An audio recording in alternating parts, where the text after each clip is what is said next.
let's explore your day of competing. So I guess I'll start with beforehand. So this was my third competition, and going into it, I was feeling alright. I had taken a month off training and was back in training for about 3 weeks after being injured. It was enough time to get back into the swing of things, but I maybe didn't.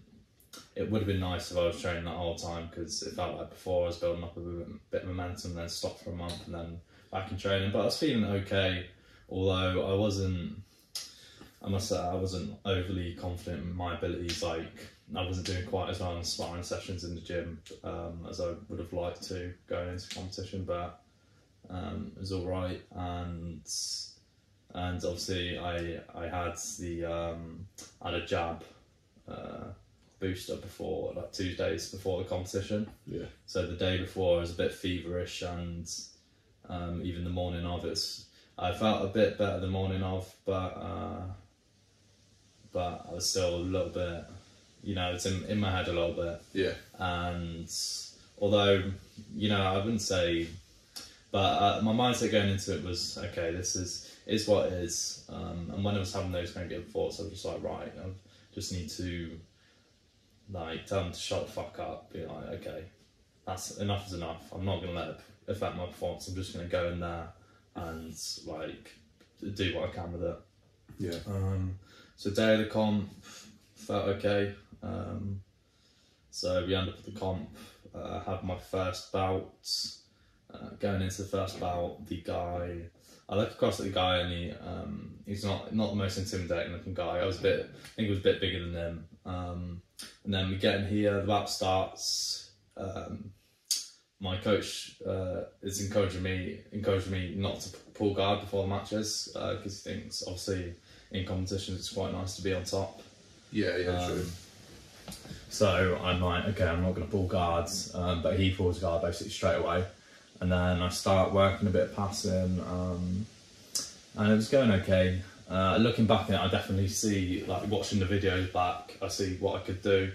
But he ends up catching me in a triangle a few minutes in, and I'm able to escape. My triangle escapes weren't quite there. So yeah, that it is what it is. I wasn't. I was a bit disappointed that I lost, obviously, but yeah, had another bout to go into, and now this next. So the first guy I competed against, I spoke to him after, and it turns out he had done a bunch of competitions, but on the website he'd only done one through this website. So I thought, oh, he's only done one competition, right? But he'd actually done a bunch. But this next guy had done a bunch, and they were all on the website, and he had a lot of wins and stuff. So going into it, I was thinking, okay, this is going to be a tough match. That it was. It was about 10 minutes after my first one, I think, and he was fresh, so maybe that was an element of it. And I did seem to fatigue quite quickly, so I'm not sure if that had anything to do with the jab, or just the nerves on the day, maybe. Yeah.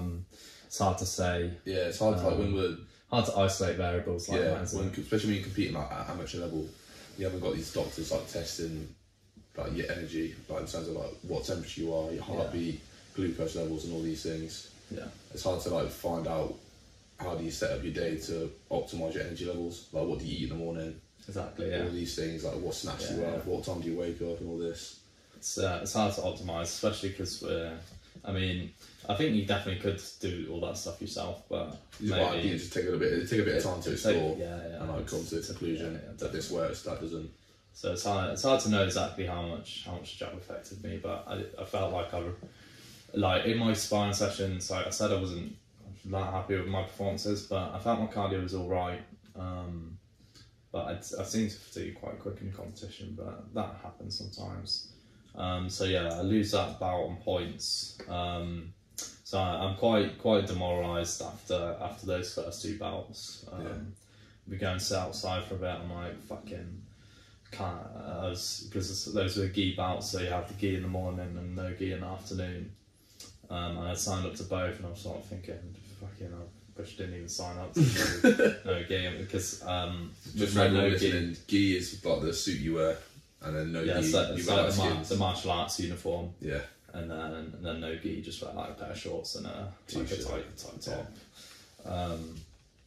But yeah, so I had like 3 hours. It was supposed to be 3 hours. It ended up being like 4.5 in between those. Yeah, getting pushed back. Getting pushed back. But I had a bit of time. So immediately after those bouts, I was fatigued. I was a little bit beat up, and I was like, fuck. And also I was gonna face the same people in my no gi. In my gi, but in my no gi. So I was going to face the same people again, basically, and they both just beat me. Was it both? I know you faced one of them, Reese. Yeah. Was it both of them? I faced both of them again. Okay. Yeah. And so, yeah, I was like, fuck, man. But then, you know, I got myself psyched up. I was like, right, okay, I'm here. I'm gonna see what I can do. Like, I made a few mistakes there, but fuck it, I'm gonna go out there and just do what I can. And then, so a few hours later, going into the no-gi matches, I'm up against that Reese dude again, who beat me in the second gi bout. Now I have him in my first no-gi match. Yeah. And he did end up beating me, but I was a bit more happy with my performance. And looking back on that one, I saw more things. I was trying shit. I was maybe had a few opportunities to do things. So it was a better performance, but he did end up getting a sub on me. Definitely some stuff to work on there. But yeah, it was okay. And then I had my last bout against the first guy who triangled me in the first match. And sure enough, he triangled me again. So yeah, it was a tough day. Yeah. Yeah, I was quite disappointed with the losses, but at the same time, it's definitely a good experience for me, and feel like it was certainly very motivating to me. Yeah. Looking back on the matches, I see a lot of ways I can improve, and I think considering the losses of this competition, like any future victories are going to be that much sweeter because of how I know it feels to lose. You know, yeah. How bad it feels to lose, but it was okay. I mean, I was so in good spirits. Like, it is what it is, but obviously there would be no joy of winning if there was no Pain from losing. So you just go. But yeah. I mean, apart from competing, it was just a nice day. Yeah. Hosted in a decently sized like room. Yeah. Had the Progress Jiu Jitsu gear. Yeah. I picked up a couple bits. Yeah, rash guard and shorts. Bit of new gear. There's some really nice hoodies there. Yeah, on offer, stuff. I mean, we're not sponsored, so we are shouldn't not be mentioning the name. Nah, Maybe we'll beat that out. But yeah, Progress. But nah, it's I good. think they're smallish, but they're like on the rise. Yeah, I'm not sure. I haven't actually seen them before. Like but I'm sure. I guess they're affiliated with Empire competitions. Yeah, they must be. I think they go to all of them. But yeah, so they had some nice gear. They had this thing. What they call it again? Like the Asahi bowls. Asahi. There's like I think it's a Brazilian.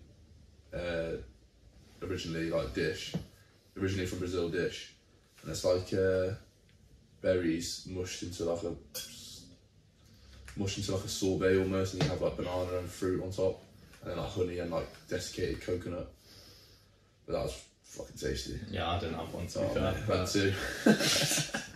Fuck's sake. But yeah, they were nice, and everyone there was just fucking friendly. Yeah, some Yeah, huge blokes. Yeah, the thing about jiu-jitsu is you get a lot of scary looking blokes, but everyone there is really friendly. Like, it's good community spirit. Yeah. You can always end up chatting to different people there, and it's good as well for the few people from my team there. Some competing, some just come to watch. Yeah. But it was good seeing some different people there. No, definitely. So yeah, it's a good day despite the losses. But well, we got the joy of seeing Michael. But yeah, Michael did really well. Yeah, it was good to see that. Good that one of us could do a bit of damage there. Yeah, I think he did no gi for his weight class, and then he did absolute in the evening. Yeah. No gi, he came second. Mm-hmm. The last match he had, it was a tough match, and I think the guy really naked choked him, but the guy he competed against, we looked at him like fucking the dude was yoked, but he was 16, wasn't he? 16. I mean, same size as Michael, like 5'9" guy, or something, a bit or of a 5'10", freak. but Yeah, to be fair, Michael was a bit underweight. yeah, he was 85 and 91 kilogram weight class. Yeah. He could have made the weight class below yeah, without even cutting off. Obviously, he didn't want to end up risking having to cut, so yeah. it's fair enough. But yeah, he did sick. He, I think he lost 1 or 2. But he lost 2. So he lost the finals of the gi, and then absolute he got like 2 or 3 matches in, and then lost that to, I think it was really. But he still got bronze for absolute. Did so, yeah. Yeah, and then he got silver for thingy. But those losses weren't like, oh, he just fucked it. It was like, Michael put a good fight up in the first half of each one, and it looked like he could have won it maybe, but yeah, the opponents were just got lucky, or they were just better simply. Yeah. But, yeah. So reflecting upon the recent losses, and it was actually, this is something I thought quite deeply about when I'd like a couple of weeks ago there was a sparring session where I got fucked up in it. I was sort of just looking at things, thinking like, fuck me, my shits needs some work, you know.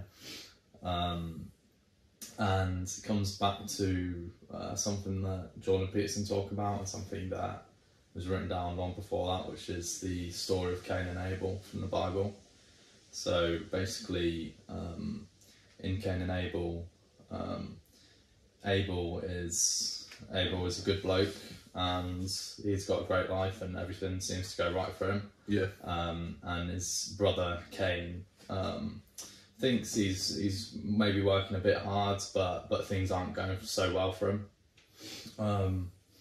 And in the face of that, he asks God, like, oh, why is this shit happening to me? I feel like I don't deserve it.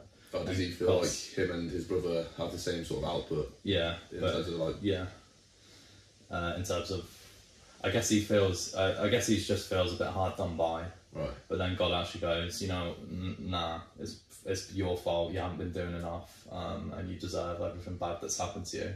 Okay. And then Cain gets pissed off. He becomes resentful about it, and then he kills his brother, Abel. And Cain and Abel, for a bit of context, are the children of Adam and Eve. Oh, I didn't know that. Yeah. So it's like the second generation. And in some way, you'd call them like the first real humans, because Adam and Eve were created directly from God, whereas they were the first humans to come from other humans. Obviously, chicken and eggs. I wouldn't say. I'm not a like literalist in terms of the Bible. I'm just speaking about this from the metaphorical perspective. Yeah. But so in the face of his sacrifices not being accepted, he had the choice to either accept that and to look at the mistakes he's made and own up to them, and then move forward in a better way in the future, or he can say, you know what, fuck it. He can curse fate, because with God in this story, you could just almost replace it as just any circumstance which is